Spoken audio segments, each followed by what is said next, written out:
ከዚህ የበለጠ የገረመኝ ደግሞ የጋዜጠኞችን ስራ ነጥቆ እሱ ማንበቡ ነው። ምን ለማለት እንደፈለገ አልገባኝም። ወሬያችንን እንደማንኛውም ዜጋ አይነት አድርጌ ነበር የማዋራት። እሱማ አንድም ስልጣን አልለቅም ማለቱ ነው፣ ሁለተኛም አዋቂ መስሎ ለመታየት ነው። የበታችነት ስሜት የሚፈጥረው ፍርሃት ይመስለኛል አለችኝ፣ ፊቷ ላይ ግልጽ ንቀትና ማጣጣል እያሳየችኝ። ከአፍሽ ማር ጠብ ይላል ሆዴ። ከንፈሮቿን በከንፈሬ ሳምኳቸው። ምን የተለየ ነገር ተናግሬ ነው ሰሙዬ? ከቁርስ በኋላ ወደ ጋራዥ ሊሄድ ብድግ ስል ካልጠገብኩት አቅጣጫ ድምፅ ተሰማኝ። የውጭው ምስጢራዊ የጣውላ በር ተንኳኳ። ከኛ ሌላ ሰው ሲያንኳኳ ለመጀመሪያ ጊዜ ሲያጋጥመኝ ነው። በርገግ ብዬ ሸዋዬን አየኋት። ቆቅ መስላ ጆሮዋን ወደ በሩ ደግናለች። በጥንቃቄ አዳምጣ ኮድ መሆኑን ስታውቅ ፊቷ መልሶ ደብ አለ። የሁላችንም ኮድ እሷ ብቻ ስለምታውቀው እኔም ተረጋጋው። ሰላም ነው የኛው ሰው ናቸው ብላ ልትከፍትላቸው ተነስታ ሄደች።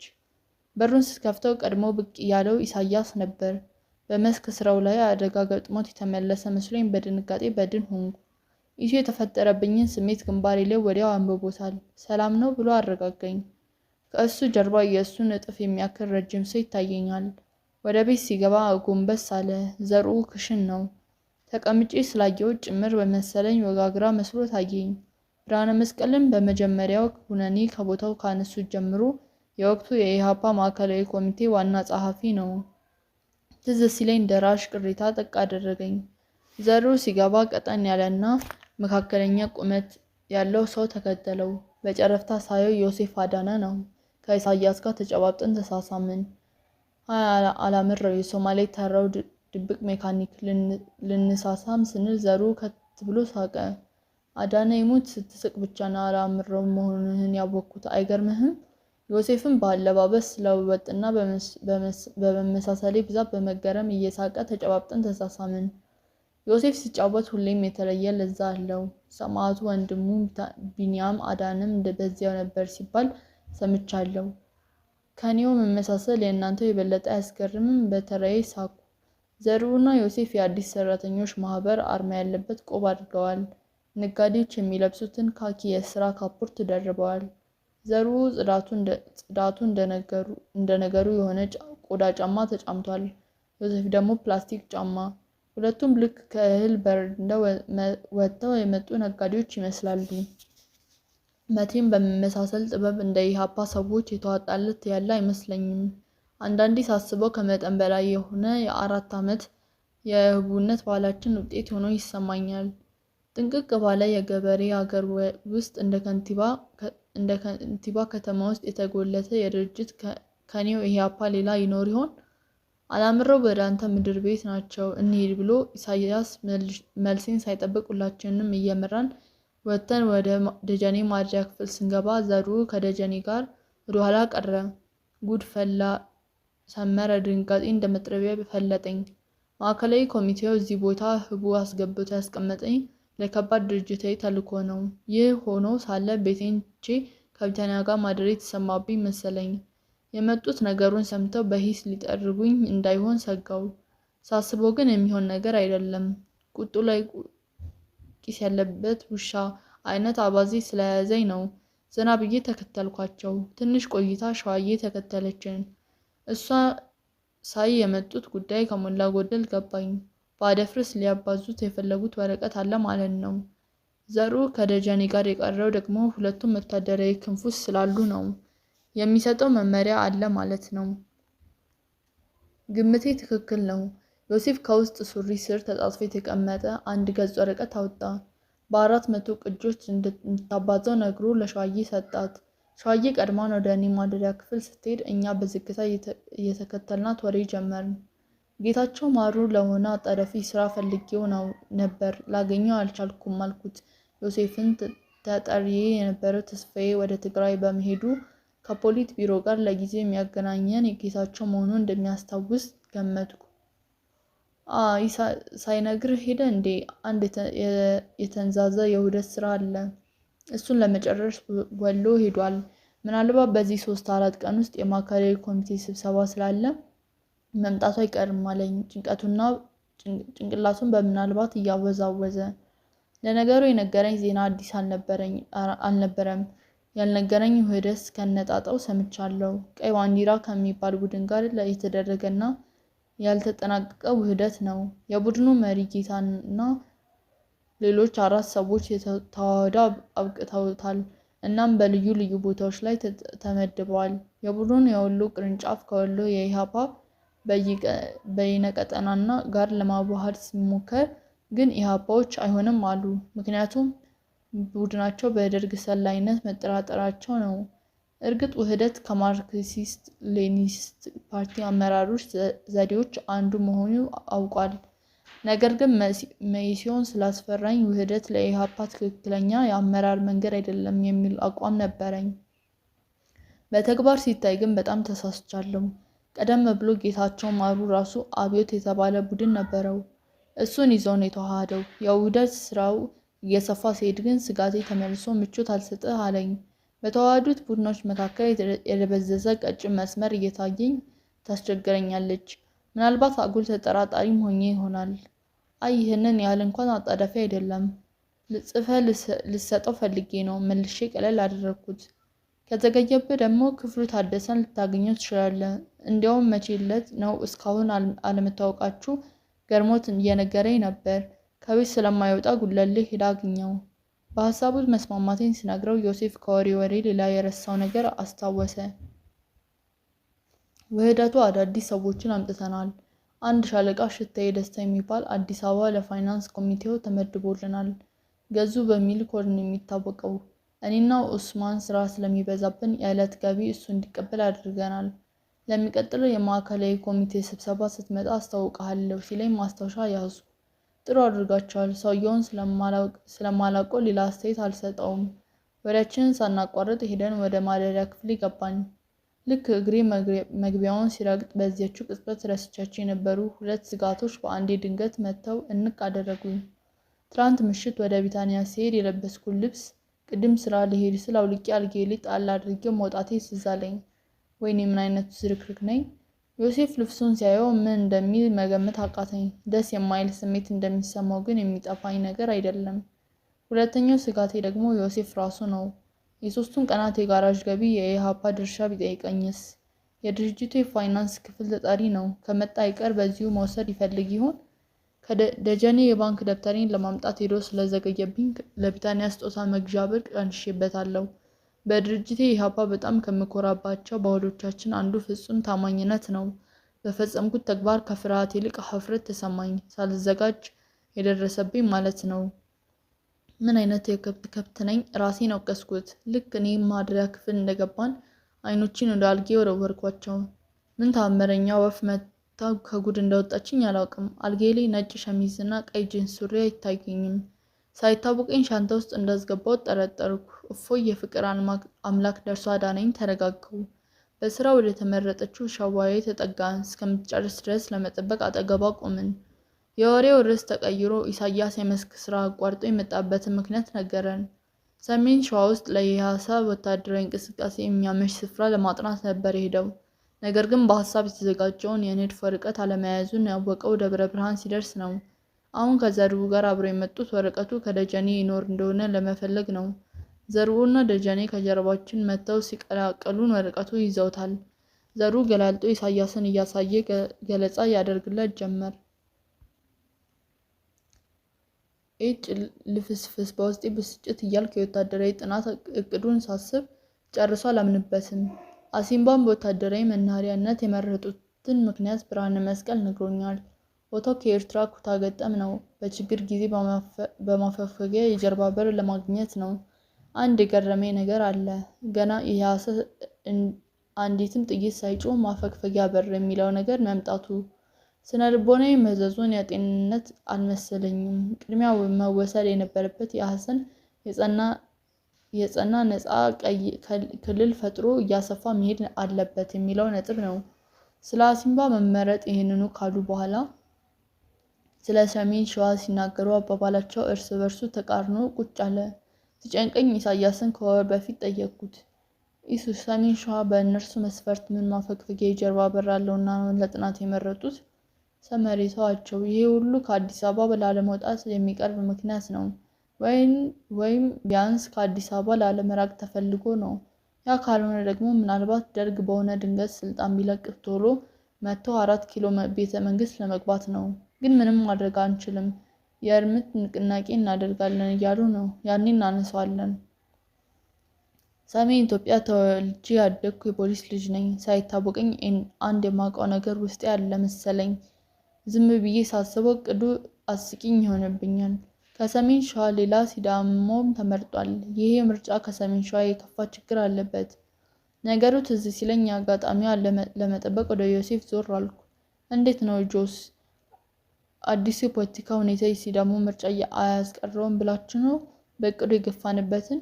የድምፄ ቅላጼ ከመቃወም ወይም ተለዋጭ ሀሳብ ከማቅረብ ይልቅ አልገባኝም የሚል መልእክት እንዲኖር ለማድረግ ሞክርኩ። አዎ ትክክል ነው። ሲዳሞን ለምሽግ ውጊያ መነሻ ይሆነናል ብለን የመረጥነው 1964 በበርሊኑ የመመስረቻ ጉባኤ ነው። እዛ በጊዜው ብሔራዊም መደባዊም ጭቆናው የከፋ ነው እና አብዮቱ መጀመሪያ የሚፈነዳበት ቦታ ይሆናል የሚል ግምት ነበረን። ሌላው ምክንያታችን ኬንያዊ ሎጂስቲክ በር አድርገን መጠቀም ያስችለናል የሚል ነው። እንዳልከው የመጀመሪያ ግምታችን አልሰራም። ከገመትነው ጊዜ በፊት አብዮቱ ፈነዳ። ደርግ መጣና አንዱን ችግር የመደብ ቅሬኔው ከመሰረቱ ፈተው። አሁን ሲዳሞን ይዘን የቀጠልነው ለሁለተኛው ጥቅሙ ነው። ኬንያ አለኝ ዮሴፍ አንዴ እኔን ሌላ ጊዜ ደግሞ ወደ ዘሩና ወደ ኢሳያስ አይኖቹን እያፈራረቀ እንደ አሲምባ ጀርማ መፍክቢያ በር አለማለቱ አስደስቶኛል። መልሱ ግን ምናምንነቴ አላረካኝም። ሲዳሞን የሰሜን ኢትዮጵያ ያህል ስለማውቀው ይሆን ብዬ መጨነቅ አልፈለኩም። ኢሃሰን እዛ መትከል የዋዛ ስራ አይደለም። ሁላችንም ልንከዳት የማንችላቸው ትልቅ ፈተናዎች አሉብን። ዮሴፍ እነሱ አላነሳቸውም ወይም ሊያነሳልኝ አልፈለገም። የማላውቀው የውስጥ ግፊት ተናገር አለኝ። እኔ ግን ሌሎች ያልታዩኝ መሰናክሎች አሉ የሚል ሀሳብ አለኝ ብዬ ቀና ብዬ አየሁት። ለምሳሌ ዮሴፍ ጆሮን ይበልጥ ወደ እኔ አስጠጋው። 3 ምሳሌዎችን ልስጥ። ሽምቅ ውጊያ ከመውጫና መግቢያ የጀርባ በር እኩል ተስማሚ የውጊያ ቶፖግራፊ ይፈልጋል። ለመንግስት ስራ እንቅስቃሴ በተለይ ለጀት ድብደባና ለከባድ መሳሪያ ጥቃት የማይመች ተራራ ቦታ መሆን አለበት። በህዝብ መሃል እንንቀሳቀሳለን ብንል እንኳን ሰፊ ነፃ መሬት እስከምንፈጥር ድረስ መዋጋታችን የማይቀር ነው። ይህ የገደልና ስፍራን ጠቃሚነት የበለጠ ቅድሚያ እንድንሰጥ ያደርገናል። ሁለተኛ በእኛ ኢሃሰንና በሲዳማ ህዝብ መካከል ያለው የብሔር ስብጥር ልዩነት ነው። በመጀመሪያዎቹ ዓመታት የኢሃሰን ውስጥ የአማርኛ ተናጋሪ መብዛቱ አይቀርም። ሲዳሞ ገብተን እኛ ከድሮዎቹ ገዢዎች የተለየን ነን፣ የመጣነው የነፃነታችሁ ባለቤት ለማድረግ ነው ብለን ለማሳመን ከሽምቅ ውጊያው የበለጠ ፈታኝ ይሆንብናል። በሐዋሳ በኩል ያባረሩትን ገዢ ከጀርባቸው በያቤሎ በኩል እንዳስገቡ ሊሰማቸው ይችላል እና ዮሴፍ እንደጨረስኩ በመገመት ይመስለኛል ጣልቃ ገባ። አዎ ይሄንን ማየት ይኖርብናል። የደርግ መሬት አዋጅ የተሻለ ነገር ላመጣ ብዙ ፈተና ውስጥ ነው የጨመረን። ወሬውን ሳይጨርስልኝ ሻዬ ያባዛችውን ቅጅ በካኪ ፖስታ አድርጋ ሰጠችው። ኢሳያስና ዘርኡ እሷን ሲያዩ ለመውጣት ተንቀሳቀሱ። ሁለቱንም ተሰናብቻቸው እዛው ቀረው። ዮሴፍና ዘርኡ ግድ አይሰጣቸውም ይሆናል። ነገር ግን ድርጅቱ ሳይፈልገው በየት በኩልና በምን ቀዳዳ ሾልኮ እንደሚገቡና እንደሚወጡ ማየት የለብኝም። ሸዋዬም እንደዚያው ከኢሳያስና ከደጀኔ ጋር ሆነው ከምድር ቤታችን ወጡ።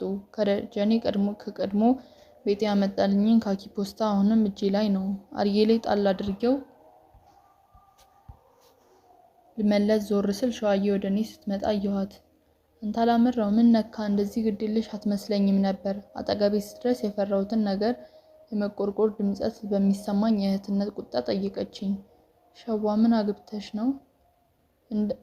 አንድም የግዴለሽነት ምሳሌ የሚሆን ስህተት ነገር የማላስታውስ ለመምሰል ሞከርኩ። አንደኛ ፊትህንና የፀጉርን በመስታወት አንዴ ተመልከተው። አንድም ካሞፍላጅ መመሳሰያ አልተጠቀምክም። ፂም የለ፣ ናፍጣ ዘይት የለ፣ ምን አለ? ምን የለ፣ ቁጭ ጫጉላ የገባ ሙሽራ መስለሃል። ወደ ብሪታንያ ስትሄድ ያደረኩት ጥንቃቄ አለ። ማንነቴን ቀይሬ ነበር። ምኑንም ሳልለውጠው ወደ ስራ ልወጣ እንደነበር ትዝ ሲለኝ ደነገጥኩ። ሸዋዬ ትክክል ናት። ዮሴፍና ዘሩ የመጡት እሷና ደጀኔ ስለኔ እያወሩ እያሉ ነው። አንተ ንገረው፣ አንቺ ንገሪው ተባብለው እነ ዮሴፍ ቤቴ ስላገኙን ችግሩ አይታያቸው ይሆናል። ይህ ግን ሊያጽናናኝ የሚገባ ነገር አይደለም። ወደ ብርሻቶ ቆርቆሮ ሄጄ ፊቴን ልቀባባ ስል ሸዋዬ ሁለተኛ ስህተቴን ልትነግረኝ እጄን ያዘችኝ። ሁለተኛ ለብሳ ያደርከው ይሄንኑ ያመሸኸውን ንጹህ ልብስ የት ነው የምታስቀምጠው? አልጋ ላይ ዘርግፋ ሆነ የወጣኸው? ህቦ የገባ ሰው አይነት አይደለም። ጥንቃቄ። በሀፍረት ዝም አልኩ። ወጣ ብለህ ማደሩ ችግር የለም፣ ግን በመሃል ምን እንደሚፈጠር አይታወቅም። ቱታህን በፌስታል ምናልባት ይዘው ውጣ። የሰማሁትን ማመን አቅቶኝ እንደ እንጨት በቆምኩበት ደርቄ ቀረው። ጋራዥ ገብቼ ስራ መስራት ጀምሬ የሸዋዬ ቃላት አልለቀቁኝም። ወጣ ብለህ ማደር አንድ የሆነ ጊዜ ያነበብኩት ወይም የሰማሁት አባባል ትዝ አለኝ። ሚስጥር በትክክል ሚስጥር የሚሆነው የአንተ እስረኛ ሲሆን ነው። ሌላ ሰው ጆሮ ከደረሰ ግን አንተ የሚስጥርህ እስረኛ ትሆናለህ። በእኔ ጉዳይ ግን ይሄ አይሰራም። እኔም ሆንኩ ብታንያ ለማንም አልተናገርንም። ሸዋዬ እንዴት እንደደረሰችብንና የሚስጥሬ እስረኛ ሆንኩ። ፍጭጭ ያለልኝ መልስ የለኝ። ጥናብ ቢሆን ይኸው ነው ይላል የአገሬ ሰው። ሴትየዋ ሸዋዬ ጉዳዩ ደግሞ ፍቅር ሆነ እንጂ ሌላም ቢሆን ይሄ ነው። ይህንኑ ሳኝክ ቆይቼ ከሀሳብ የወጣሁት ጎይቶም ለባሲ የቢሮዬን በር ከፍቶ ሲገባ ነው። ጋሽ ሰመረ በቀደም ዕለት መታ እዚህ ስትሳደብ የነበረችው ሴትዮዋ አሁን ጧት ላይ ፖሊስ ይዛ መታ ነበር። ሲያጡ ጊዜ ተመልሰን እንመጣለን ብለው ሄዱ። ምንድነው ነገሩ? የት ነው የምታውቅህ? ብሎ ፈገግ አለ። ወዲያው ግራ ገባኝ። ሳስበው ነገሩ ከመንገዱ እየወጣ ነው። ለሁለተኛ ጊዜ ስትመጣ ይኸው ጎይቶም ሌላ ነገር ጠረጠረ። የት እንደምታውቀኝ ጠየቀኝ። እኔም ፈገግ ብዬ ቀና አልኩ። የትም አታውቀኝም፣ ምክንያቷም ግን ምንም አልነገረችኝም። መልሼ ጎይቶምን ጠየቅኩት። እሷ አልተናገረችም። የኛ ዘበኛ ግን ወዲያውን ሰምተቷል። ላዳ ታክሲ ያላት ልጇ ባለጌ ነገር መሰለኝ የሰራውን ገንዘብ ይጨፈጭፍበታል። በዚህ ስትናደድ ላዳዋ በትንሽ ብልሽት ግቢ ውስጥ ቆመች። ሴትዮዋ አረፍኩ አለች። አሁን አንድ ጠይም መካኒክ ከልጁ ጋር ተመሳጥሮ እኔ በሌለሁበት ግቢ ገብቶ ጠገነለትና አስነስቶ ጠፋን የምትለው። ቅርብ ያለው ጋራዥ ይሄ ስለሆነ እኛን ጠረጠረች። ነገሩ ቀላል ይመስላል። ፖሊስ ሲጨመርበት ግን ቁም ነገር ሆኖ ቁጭ ሊል ይችላል። ወቅቱ ደግሞ አስቸጋሪ ነው። በዚህ ግርግር መሃል ስህተት ሊሰራ ይችላል። እዛው ፖሊስ ጣቢያ ሄጄ ለምን እንደፈለጉኝ መጠየቅ ፈለግኩ። ከሴትዮዋ ጋር ድጋሚ መፋጠጥ ሌላ መዘዝ ያስከትል ይሆናል። ሄዶ ቁርጥ ያለ ነገር ይዞ መምጣት ይሻል አይቀርም። ለመሄድ ወሰንኩ። ፖሊሱ ከየትኛው ፖሊስ ጣቢያ እንደመጣ ነግሮሃል? ጎይቶም ጠየቅኩት። እዚሁ አራተኛ ፖሊስ ጣቢያ ነው። በዚህ በኩል ሄደህ ጎጃም በረንዳን አልፈህ ከትራፊክ መብራቱ ስትደርስ ወደ መርካቶ ከሚወስደው መንገድ መገንጠያ ላይ ነው። ሄደህ የምታነጋግራቸው ከሆነ እኔም ጥሩ ይመስለኛል። ሴትዮዋ ነገረ ወፈፌ ስለሆነች የምትመላለሰች ትረብሸናለች መከረኝ። ላንድሮቨሪን እያንጫጫው ጎይቶም የሰጠኝም ምልክቶች ተከትዬ ሄድኩ። ብዙም ሳልቸገር አራተኛ ፖሊስ ጣቢያ ደረስኩ። ከበሩ አጠገብ መኪናዋን አቁሜ ወደ ተረኛ ዘቦች ሄድኩ። የቀድሞ ትምህርት ቤት ይመስላል ጣቢያው። ጭንቅንቅ ያለው በግራና በቀኝ የተደረደሩ ትንንሽ ክፍሎች፣ መሃል ላይ ከጣውላ ብቻ የተሰራ ትልቅ ቤት አለ። አካባቢው የሲኦል ጓሮ መስሎ ታየኝ። ተረኛ ዘቡን ጉዳዩን ስነግረው መታወቂያን ተቀብሎ አስገባኝ። የምርመራ ሹምሮ ቢሮ ሲጠቁመኝ ወደዚያው አመራው። ከክፍሎቹ ረጅም በረንዳ ላይ ጫማና የቀበቶ ማዕት ፍስስ ብሏል። የእስረኞች ነው። ደረጃ ወጥቼ ወደ ቀኝ ተመለከትኩ። የምርመራ ሹም የሚል ጽሑፍ ያለበት ቢሮ ሳይ ወደዚያው ሄድኩና በሩ ላይ ቆሜ ወደ ውስጥ ተመለከትኩ። ሰው የለም እንዴ? ጭር ሲልብኝ ጊዜ ዙሪያውን አይቼ እንዲሁ ቆምኩ። ትንሽ ቆይቶ ራቅ ካለ ክፍል ድምጽ ተሰማኝ። የወንዶች ንግግር ነው። ወደዚያው ማተርኩ። አንድ ወፍራምና ረጅም የፖሊስ መኮንን ብቅ አለ። የሸሚዙን እጅጌ ሽቅብ ሰብስቦታል። ሁኔታው በጣም ያስፈራል። ይህ ማነህ? ምን ፈልገህ ነው? በጩኸት ጠየቀኝ። ትፈልጋለህ ተብዬ የምናገረው ጠፋብኝ። ታች ሄደ 7 ቁጥር አነጋገር። እዚህ ስራ ይዘናል፣ ዞር በል። በቀኝ እጁ ከዚህ ጥፋ ምልክት አሳየኝ። ደንገጥ ብዬ እግሬን ሳነሳ ከመኮንኑ ጀርባ ሰዎች አየው። 2 ፖሊሶች አንድ ወጣት ግራና ቀኝ ተሸክመው ከአንዱ ክፍል ሲወጡ በጨረፍታ ተመለከቱ። ወጣቱ በግርፋት መላ አካሉ ድቅቅ ብሏል። ልክ እሳት የበላው ጨርቅ። እጆቹና እግሮቹ እንደ ክር ጥቅልል ብለው ደም ይተፋሉ። አይኖቹ ጨፍነዋል። ከእሱ ጀርባ ሌሎች 2 ፖሊሶች ሌላ የተገረፈ ወጣት ደግፈው ወጡ። የሩጫ ያህል ተንደርድሬ ደረጃውን ወረድኩ። በሩን አለፍ ብዬ ስቆም ፖሊሱ መጣ። እዛው በሩ ላይ እንደቆመ ወደ ዋናው በር እያየ ያን የመርካቶ ቦምብ ተኳሽ ላክልኝ አለ። የሁሉንም ጽዋ ሊሰጠኝ እንደሆነ ገባኝ። እግር ያመጣል ዕዳ። አንዲት እብዴት ስለረበሸችኝ እስቲ ምን ብዬ ነው እዚህ የገሃነን እርሽ የመጣሁት? ወደ በሩ ተመለስኩ። መታወቂያዬን እስከምቀበል ዓለም የምትጠፋ ሁሉ መሰለኝ። መኪናዬን አስነስቼ በረርኩ። የሚገርመው ደግሞ የጋራጅ ስደርስ ሴትዮዋ ከጎይቶም ጋር ስታወራ አገኘኋት። ሰላማዊ ወሬ የያዙ ነው የሚመስሉት። ይቅርታ የኔ ወንድም፣ ተሳስቼ ነው እዚህ የመጣሁት። እጄን ጨበጠችኝ። ወይ ህቡነት የፈጠረው ጣጣ ብዬ በልቤ ይቅርታዋን ተቀብዬ ሸኘኋት። ቀናት ክንፍ አውጥተው እየበረሩ ነው።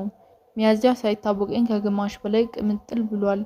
የቢታንያ ፍቅር ሲያነሳ ሲጥል የነበረው ልቤ እረፍት አላገኘችም። ይህ በረድ ሲልኝ ደግሞ ሌላ ተተካ። ለመጀመሪያ ጊዜ የምሳተፍበት የማዕከላዊ ኮሚቴ ስብሰባ ውል ሲልብኝ ከረመ። ስራው ግን ንቅንቅ አላለም። የሚታሰበው ብዙ የሚሰራው ትንሽ እንዲህ ሆኖብኝ ነው። በጋው እየከነፈ በመሄድ ላይ ያለው ፈጣን ነው ባቡሩ አለ የደርግ ኪነት። እውነትም እንዳለው መካድ አይቻልም። አዝነ ልቦናዊ በልጅነቴ ከማውቃቸው ብዙ ባህታውያን ድምፅ አንዱን አስታወሰኝ። ንስሐ ግቡ፣ ምጽአት ደርሷል የሚያስፈሩ ቃላት ነበሩ። አሁን ህቡ የገባና ጊዜ እንደቀድሞው ጭልጥ የሚልበት ፖለቲከኛ ሆኜ ሳስበው የተቀለደብኝ ይመስለኛል። ቅር የሚለኝ ነገር አለ። ድርጅቴ ከጊዜው ጋር እኩል መራመዱን ማናችንም እርግጠኞች አይደለንም። እንዲያውም ጥርጣሬያችን ተቀድመናል የሚል ነው። አረ ትንፋሽ ያለ ጌታቸው ማሪዮ ያለው ነው ብሎ ዶክተር ተስፋዬ ነግሮኛል። እውነቱን ነው ያስብላል። ምሳዬን ከሸዋዬና ከደጀኔ ጋር በልቼ ጋራዥ ገባው። የትንሣኤ በዓል ስለተቃረበ ነው መሰለኝ ደንበኛው ሁሉ እልም ብሏል። ከማርክሲስትነቴ የትንሣኤ በዓል የሚሰጠኝ ትርጉም የለም። በአብዮታዊነቴ እንደ ማር የሚጣፍጠኝ ቃል መስዋዕት መሆን ነው። ትንሣኤ የሚለው መስዋዕትነት በእውነት ዓላማ ያለው ሰው መሆን እንዴት ደስ ይላል። የሚኖሩለት ዓላማ አለ ማለት ከእንስሳዊ ተፈጥሮ እየወጡ እየራቁ እየመጡ መሄድ ማለት ነው። ብርሃነ መስቀል ረዳ ኢትዮጵያዊ ፊደል ካስትሮ ብዙ ጊዜ እንደማሞካሻው ዛሬም ልደግመው ፈልጌ የሆነ ነገር መጥቶ ልሳኔን ረገመው። ፖለቲካ ብቻ አይደለም እጄ ላይ ያለው ቅዱስ አጀንዳ፣ ፍቅርም አለ። ፍቅር ከቢታንያ የሰነበተበትን ያልታወጀ ጫጉላ ሽርሽር ሁለታችንም መቼም አንረሳውም። የደስታችን ምንጭ ተራ የማይደሰው የመንፈስ ውህደታችን ነው። እድገታችን በመፈጠር ሂደት ላይ መሆኑን ከመረዳት የሚቀዳ መሆኑ አግኝተነዋል። በፕሎታ አነጋገር ወደ ፍጹማዊ መሰናሰል ፕሪፌልት መሃርመሚ የሚወስደው እጅግ ረጅም መንገድ ሀብለን ጀምረን እየተጓዝን ነው። ደስ አለኝ። የየግል ሚስጥሮቻችን ግን ችግር ገጠማቸው። የፍቅርን ወረራ መቋቋም አቅቷቸው መንገዳገድ ጀምረዋል። ቤትዬ እውነቱን ንገሪኝ፣ የዩኒቨርሲቲ ትምህርት ተቀምሰሻል አይደል? ፈራ ተባ እያልኩ ከሳምንት በፊት ጠየኳት። ምን አባት ጠይቀኛለህ? ሞሩን አብሮ የሚያድር ፍቅረኛ ከሚያየው ተነስቶ የሚገምተው ነገር መኖሩ ጠፍቶብህ የተደበቀ ሚስጥር ፈልፍሌ ደረስኩበት ልትል ነው ወሬኛ ብላ ንቃድራስ ተነክሰኝ ብዬ አስለቀቅኩት። ቤቲ በዘመቻው ምክንያት በአዲስ አበባ ዩኒቨርሲቲ የሁለተኛ ዓመት ትምህርቷን አቋርጣለች። እኔም በኢኮኖሚክስ ዲግሪ መያዜን ልደብቃት አልቻልኩም። እሷም መያዝ አይደለችም። የተማርኩትን ትምህርት ለመገመት ከመቸገሯ በስተቀር ሀቁን ደርሳበታለች። እስካሁን ግልጽልጽ አድርገን ያልተነጋገርንበት ኢህአፓ ውስጥ ያለንን ትክክለኛ ቦታ ብቻ ነው። እዚህ ቦታ ስንደርስ ሁለታችንም አፋችን ድንገት ይለጎማል። ያም ሆኖ ህቡ የገባን ሰዎች መሆናችንን ሳንነጋገርበት ሁለታችንም ተግባብተናል። ነገስ ምን ይፈጠር ይሆን? ለጊዜው የምናውቀው ፍቅርና የፖለቲካ ዓላማ ወደር የሌለው ጣዕም የሰጡ መሆኑን ብቻ ነው። ፍቅርና ኢህአፓ ለዘላለሙ ይኖር የሰሞኑ መፈክሬ ነው። አንድ እስካሁን ደፍሬ ልጠይቃት ያልቻልኩት ሌላ ጥያቄም አለ። ለሱልቷ ጉዟችን መልስ ያልሰጠችኝ ነው። አጭሩ የልጅነት ታሪኬ እንደ ኢትዮጵያ ታሪክ በጸጸትና በቁጭት የተሞላ ነው። ምን ማለቷ ነው? ሊተረክ የሚችል ታሪክ አይኖራትም ብዬ ገምቼ ልጠይቃት አስባለሁ። ወዲያው ግን ፍርሃት ድንገት ዱብ ብሎ አንደበቴን ጥርቅም ያደርገዋል። ሆ የቅልብልብል አማሲሶ በትር አላት። አፌን በዳቦ ወዳጄ አንድ ልቤን እረፍት የሚነሳና ቅናት የሚለቅብኝ ታሪክ እንዳትነግረኝ ነው ፍርሃቴ። አይ ፍጹም ብዬ በሆዴ ጸጥ አልኩ። ከስዩም ከበደና ከፍቅሬ ዘርጋው የሚያገናኛት አጀንዳ ያለ ጥርጥር ፖለቲካ መሆኑን ስለደረስኩበት መጠየቅ አላስፈለገኝም። ከዚህ በተረፈ እያንዳንዱ የፍቅር ሌሊት ሁሌም አዲስና ጓጊ ነው። እሷ በምትወደው ፍልስፍና ወሬ እናጣጥመዋለን። በአንደኛ ዓመት ትምህርቷ ስላለፈችበት ጥሩ ግንዛቤ አላት። የእሷ ፍላጎት ትንሽ ለየት ይላል። ከአንድ በኋላ የትላንት ሌሊቶች ርዕሳቸውን ይኸው ነበር። ሰሙዬ እኔ እኮ የፈላስፎች ነገር ግርም ድንቅ ይለኛል ብላ ቀጠለች።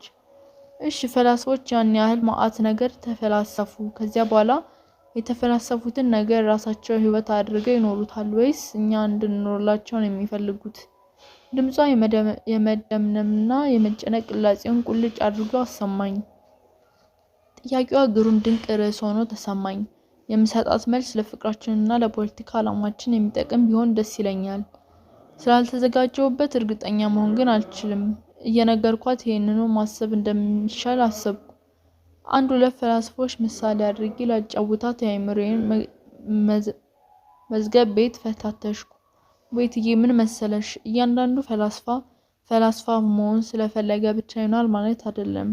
እርግጥ መፈላሰፍ የግል ብቃት ይጠይቃል። ነገር ግን ሄዶ መጨረሻ ላይ ሁሉም ፈላስፋ በኖርበት ጊዜ የነበረው የህዝብ አቅራኔ ውጤት ነው። ፕሌቶ በማርክስ ዘመን ሊወለድ አይችልም። እናም በግልባጩ ወደ ጥያቄሽ ልመለስና ብዙ ፈላስፎች የፈጠራቸውን ቅራኔ ሲመረምሩ ብዙውን ጊዜ ከሌላው ህዝብ ርቀው ይሄዳሉ። በዚህ ምክንያት የራሳቸው ደሴት ይፈጥራሉ። ቢታንያ አስቁማኝ ጣልቃ ገባች። ሳሙዬ ይሄ በጣም ትክክል ነው። ያልገባኝ ግን አንድ ነገር አለ። ለምሳሌ ዘፋኞችን ውሰድ። አትስረቁ፣ አትዋሹ፣ አትካዱ ምናምን ብለው ይዘፍናሉ። ያ ማለት እነርሱ ሌላውን ሰው የመከሩትን ሁሉ ይኖሩታል ማለት አይደለም። የዘፋኞች እንደዚህ ከሆነ የፈላስፎችስ? ደረቴ ላይ ያንተራሳቸውን ጭንቅላቷን ስታስተካክል ጸጉሯ ፊቴ እንደ ጭራ ጀርፎት አለፈ። አሁን ጥያቄዋ በጣም ገባኝ። የመጀመሪያውን የበለጠ ግልጽ አድርጋ ነው የጠየቀችኝ። በእውነተኛ ምሳሌ መመለስ ነበረብኝ። ከጥንቶቹ መካከል ለዛሬ ግሪካውያን ዜኖን መረጥኩ። አዎ አብዛኞቹ የተፈላሰፉትን ይኖሩታል። በአንድ ወይም በሌላ ጊዜ ለፍልስፍናቸው ሲሉ በረሃብና በጉስቁልና ይኖሩ አሉ። በጣም ብዙዎቹ ለመሰደድ ተገደዋል። ብዙዎቹ ሀብት፣ ውርስ፣ ቤተሰብ ጨርሶ የላቸውም። የአብዛኞቹ ህይወት በገለልተኝነትና በችጋር የተፈተነ ነው። ደስታቸው አካላዊ ከመሆን ይልቅ መንፈሳዊ ስለሆነ ግን እንግልቱ ምንም አይመስላቸውም። ከፈላስፎች ውስጥ በገንዘብ የተደለለ የፈላስፋ ስም አታገኝም። አንዳንዶቹ ተለምነው ስልጣን ይይዛሉ። ነገር ግን በማግስቱ ስቴጂ ወይ ለቀዋል ወይ ደግሞ ታስረዋል። ቢታንያ ቅልብልብ ብላ ሌላ ጥያቄ አነሳችልኝ። እሺ ይሄ ከሆነ ፍልስፍና ያልቃል አያልቅም? ተነሳ ቁጭ አለች። ፍልስፍናማ ያልቃል እንጂ ቤትዬ፣ ግን መች እንዳትኝ። በቃ የህብረተሰብ እድገት ኮሚኒዝም ደረጃ ላይ ሲደርስ ፍልስፍና ይበቃለታል። ምክንያቱም ያኔ ሁሉም ማህበራዊ ቅራኔዎች ይፈታሉ። የሰው ልጅ ተፈጥሮን የሚገዛትን ህግ ይደርስበታል። የሁለቱ ችግር መፈታት የፍልስፍና ፍጻሜ ይረጋገጣል። ምን ማለት እንደፈለጉ ገብቷታል። ነገር ግን አልረካችበትም። ኢህአፓ በመሆኗ ኮሚኒዝም ጠራጠር አልሞከረችም። ዝምታን መርጣ አይኔን ስታይኝ፣ እኔ ደግሞ የፍቅር ጨዋታን መረጥኩ። እንደገና እቅፍቅፍ ብለን ወደ ሌላ ዓለም መጋለብ ጀመርን። ፍቅራችን የቱንም ያህል ብንቀጠቅጥ ሚስጥር ሆኖ አልቀረም። ሸዋዬና ደጀኔ በየራሳቸው መንገድ ደርሰውበታል። መካድ ሞኝነት ሆነብኝ። በሳቅና በተዋዛ ወሬ አመንኩላቸው። ሁለቱም አልተከፉብኝም። ሸዋዬ እንዲያውም የቢታንያ ዋና ሚስጥረኛ ሆና በቢታንያ ድንገት በፈለገችኝ ጊዜ ሁሉ መልእክት አድራሽ ሆነችልኝ። እሷም ሆነች ደጀኔ ምሽት ላይ ሹልክ ብዬ እንደሚሄድ አውቀውታል። ድርጊቴን አሁን መደበኛ ጉዳይ አድርገውታል። ምግብ ሲቀርብ በሹክሹክታም ቢሆን አልፎ አልፎ ይነሳል። አላምር ከአንተና ከቢታንያ የተወለደ ልጅ ምን እንደሚመስል ለማየት እድሜ ይስጠኝ ትለኛለች ሸዋዬ። ይሄኔ ልቤ በሐሴት ቁንጥንጥ ትላለች። እኔና ቤቲ በፈንጠዚያ ያሳለፍናቸው ሌሊቶች ግን ከ2 ቀናት በኋላ ችግር ሊገጥማቸው ነው። ወይዘሮ ማስተዋል መምጫቸው ደርሷል። በጣም ስለማከብራቸው ጭምር መጠንቀቅ ይኖርብኛል። ሲጨንቀኝ ምን እንዳሰበች ቢታንያን ጠየቋት። እርሰው እባክህ አትጨነቅ፣ የፍቅር አምላክ መፍትሄውን ይነግረናል ብላ ከንፈሬን ሳመችኝ። ከወንበሬ ንቅንቅ ሳልል የአዲስ አበባ መስጊዶች አርሱ ሶላት ጥሪ አዛን አሰሙ። ካርል ማርክስ አዲስ አበባ ሰማይ ላይ ከመንበሩ በርዶ በአላህ ተተካ። ሰዓቴን ሳይ 10 ሰዓት ይላል። ሰራተኞች ለህቡ መደበኛ ስልጠና ስለወጡ ጋራዡ ጭር ብሏል። በቀሪው ሰዓት የምሰራቸው ተግባራት አስታወስኩ። አዎ ለካ በጣም አስፈላጊ ቀጠሮ አለኝ አልኩ ለራሴ። ከቻልኩ ምሽት 12 ሰዓት ላይ ጉለሌ ወደ ክፍሉ ታደሰ እሄዳለሁ። ጠበቅ ያለ ውይይት እንደሚኖረን ገምቼ ተዘጋጅቻለሁ። ሌላ አንድ የረሳሁት ስራም አለ። ከባንክ ብር አውጥቼ ከድርጅቴ ያጎደልኩትን መክፈል አለብኝ። በየቀኑ እሄዳለሁ እያልኩ የባንክ ደብተሬን የያዘው ካኪ ፖስታ ይዤ እወጣለሁ። በሆነ ባልሆነ ምክንያት ግን ሳልሄድ እቀራለሁ። ከትላንት ወዲያ እንዲያውም ፖስታውን እዚሁ ቢሮዬ መሳቢያ ውስጥ አስቀመጥኩት። ባንክ እስከ 10 ተኩል ይሰራል። ልፍጠን ዛሬ ፈጽሞ መቅረት የለብኝም። መሳቢያዬን ከፈትኩና ካኪ ፖስታውን አንስቼ ባንክ ደብተሬን ለይቼ ለማውጣት መበርበር ጀመርኩ። ወረቀቶችን እየለየው ስፈልግ አይኔ ባልጠበቅኩት አንድ ወረቀት ላይ አለፈ። በደንብ የታሸገና ዳጎስ ያለ ነጭ መደበኛ ፖስታ። የማን ነው? ራሴን የሚጠይቀው ነገር ጠፋኝ። ልቤ አንዳች መጥፎ ዜና እየጠረጠረ ፖስታውን አውጥቼ እያገላበጥኩ አየው። በአንደኛው ገጹ ላይ ብቻ የላኪና የተቀባይ ስም ባጭሩ ተጽፏል። ዶክተር አዳነ ለሰመረ ማንደፍሮ። ለምን እንደሆነ አልገባኝም። መንፈሴ እንዲሁ ርብሽብሽ አለብኝ። ደጀኔ እንዴት ሳይነግረኝ እንደቀረ እየተገረምኩ እሽጉን ቀደድኩት። የፍቅር መውደስ የሚጠብቅ ደብዳቤ ሊሆን አይችልም። ብሩክቴ ያለምንም ጥርጣሬ ከአንጀቷ አዝናብኛለች። በቃላት ቢላዋ ክፍትፍት ልታደርገኝ ደብዳቤውን ለቀድሞ አከራዮቼ እንደሰጠቻቸው ግልጽ ነው። ትንፋሼ ከሀዲዱ ወጥቶ እያረገረገ የተጣጠፈው ደብዳቤ ገላለጥኩትና የመጀመሪያውን ገጽ ማንበብ ጀመርኩ። ውድ ፍቅረኛዬ ሰመረ ማንደፍሮ፣ በህይወት ትኖራለህ ብዬ በማመን ባለህበት ቦታ ሁሉ ሰላሙን እመኝልሃለሁ። አዎ በሙያዬ ክፉ ዜና የሚቀድመው የለም ተብዬ መማሬን አስታውሳለሁ። ድንገት ተለይታኝ ስትሰወር ክፉ ነገር ስለገጠመው ነው ብዬ የማላምነው ለዚህ ነው። በየትኛውም ምክንያት ጥለኸኝ ጥፋ። በህይወት መኖርህ ብቻ ፍላጎቴ ብቻ ሳይሆን የጧትና የውድቅት ጸሎቴም ጭምር ነው። በዚህ ደብዳቤ ለምን ጥለኸኝ እንደጠፋ ልጠይቅ አልፈልግም። በቃ አንድ ልትክደው የማትችለው እውነት አለ።